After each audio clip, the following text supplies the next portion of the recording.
அதிமுக அப்படிங்கிறதுல பெரும்பாலான நிர்வாகிகள் அந்த பக்கம் தான் இருக்காங்க. சின்னம் அந்த பக்கம் தான் இருக்கு.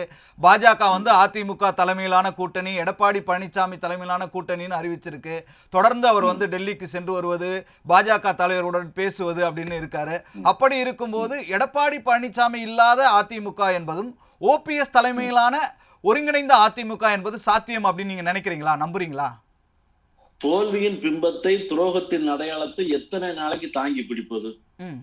அதிமுக என்பது கண்ணு கட்டிய தூரம் வரை எதிரிகளே இல்லை என்று சொன்ன கட்சி.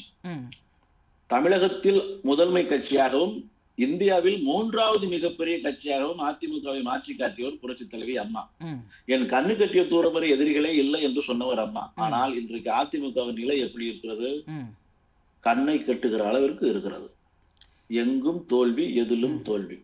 எந்த தேர்தல் எப்பொழுது வந்தாலும் அந்த தேர்தலில் அப்பொழுதே அதிமுகவிற்கு வெற்றி என்று இருந்த இலக்கை மாற்றி, எந்த தேர்தல் எப்பொழுது வந்தாலும் அந்த தேர்தலில் அப்பொழுதே தோல்வி என்ற நிலையை நோக்கி பழனிசாமி நகர்த்துகிறார் என்றால், இது ஒற்றை தலைமை அல்ல, அதிமுகவின் சொத்தை தலைமை என்பதை மணிக்கு ஒரு முறை அவர் நிரூபித்திருக்கிறார். அதனால் பழனிசாமி இல்லாத அதிமுக வரும்.